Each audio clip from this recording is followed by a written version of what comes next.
بسم اللہ الرحمن الرحیم۔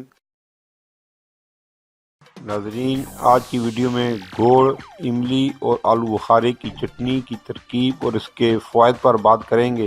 گوڑ، املی اور آلو بخارے کی چٹنی کے لیے درکار اجزاء: املی 150 گرام، آلو بخارا 150 گرام، گوڑ 150 گرام، کٹی لال مرچ 1 کھانے کا چمچہ، کالا نمک 1 چائے کا چمچہ، تندوری کلر 1 چٹکی۔ ترکیب: ایک پیالی میں املی کو بھگو کر بیج نکال لیں، آلو بخارے کو پانی میں بھگوئیں، گڑ کو باریک کوٹ لیں۔ ایک پین میں املی، گڑ، آلو بخارا، 1 کھانے کا چمچ کٹی لال مرچ، 1 چائے کا چمچ کالا نمک، 1 چٹکی تندوری کلر اور پانی ڈال کر پکائیں۔ جب چٹنی گاڑھی ہو جائے تو اتار لیں اور ٹھنڈا کر کے ایئر ٹائٹ بوتل میں بھر دیں۔ اب اس کے فوائد پر بات کرتے ہیں۔ پہلے گوڑ، پھر املی، اس کے بعد آلو بخارا۔ گوڑ ذائقہ شیریں ہوتا ہے، اس کا مزاج گرم اور دوسرے درجے میں تر ہوتا ہے۔ پرانا گوڑ گرم اور خشک ہوتا ہے۔ گوڑ ذائقے کے ساتھ صحت کا بھی خزانہ ہے۔ گوڑ کا استعمال اندرونی نظام کو متحرک کر کے قبض سے نجات دلاتا ہے۔ گوڑ نظام کو متحرک کر دیتا ہے۔ آپ اپنے جسم کے زہریلے نقصان دہ مادوں کا اخراج چاہتے ہیں تو گڑ کا استعمال کریں۔ گڑ آپ کے جگر کی صفائی کر کے پیشاب کے نظام کو مکمل طور پر درست رکھتا ہے۔ گڑ کھانسی، آدھے سر کا درد، پیٹ کا ابھرا وغیرہ جیسی عام بیماریوں میں بھی اکسیر کا کام کرتا ہے۔ املی کا مزاج سرد درجہ اول اور خشک درجہ دوم ہوتا ہے۔ بعض اتباع اسے معتدل بھی کہتے ہیں۔ اس کی مقدار خوراک 2 تولہ سے 5 تولہ تک ہے۔ املی میں فائبر کی وافر مقدار پائی جاتی ہے، جس کی وجہ سے اس کا استعمال آنتوں کو تقویت دیتا ہے، جس سے نظام بہتر طریقے سے کام کرتا ہے۔ املی کی وجہ سے آنتوں میں کولیسٹرول کی مقدار کم ہوتی ہے، جس کی وجہ سے آنت کا کینسر نہیں ہوتا۔ املی کی وجہ سے آنتوں میں برا کولیسٹرول کم اور اچھا کولیسٹرول بڑھتا ہے۔ املی جسم سے فاسد مادوں کو باہر نکالتی ہے۔ اس میں موجود آئرن کی وجہ سے خون کے سرخ خلیے بنتے ہیں۔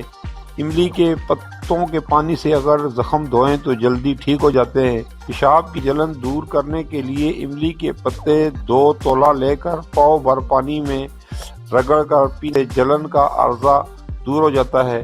جگر کی خرابی اور یرقان میں املی 2 تولے، تخم کانسی 7 ماشا، گلے نیلوفر 2 تولہ اور مکو بھگو کر پینا بہت مفید ہے۔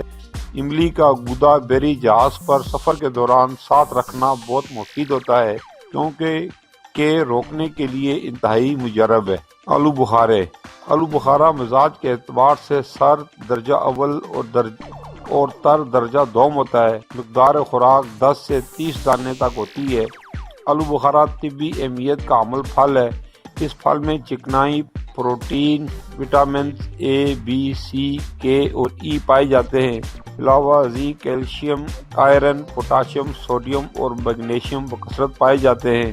خشک آلو بخارا اپنے کھٹے میٹھے ذائقے کے باعث کھانے میں بھی بہت پسند کیا جاتا ہے۔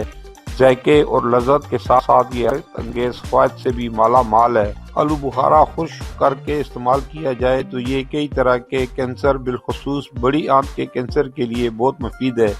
یہ جسمانی اور دماغی صحت کے لیے بھی بہتر ہے۔ یہ کولیسٹرول کی شرح کو کم کرتا ہے اور جگر کی صحت کے لیے بھی اکسیر مانا جاتا ہے۔ اس میں پوٹاشیم کی کثیر مقدار پائی جاتی ہے، اسی لیے بی پی کو کنٹرول بھی کرتا ہے۔ رگوں اور ہڈیوں کے امراض میں مفید مانا جاتا ہے۔ بدہضمی، قبض کی شکایت میں آلو بخارا کا استعمال کرایا جاتا ہے۔ طبی ماہرین کے مطابق آلو بخارے کے استعمال سے خون کی کمی دور ہو جاتی ہے اور یہ چھاتی کے کینسر سے بچاؤ میں معاون ہے۔ آلو بخارا بالوں کی نشو و نما اور جلد کی خوبصورتی کے لیے بھی بہت مفید ہے۔ ناظرین، یہ تھی ہماری آج کی ویڈیو گوڑ، املی اور آلو بخارے کی چٹنی اور اس کے فوائد کے بارے میں۔ یہ ویڈیو بھی آپ کو پسند آئی ہوگی۔ کمنٹ سیکشن میں اپنی رائے کا اظہار ضرور کیجیے، اسے دوستوں کے ساتھ شیئر کیجیے۔ پھر ملیں گے کسی نئی ویڈیو میں نئے موضوع کے ساتھ۔ جب تک ہمیں دیجیے اجازت۔ اپنا اور گرد و نواح کے لوگوں کا بہت زیادہ خیال رکھیں۔ اللہ حافظ۔ آپ کی محبت اور تعاون کا شکریہ۔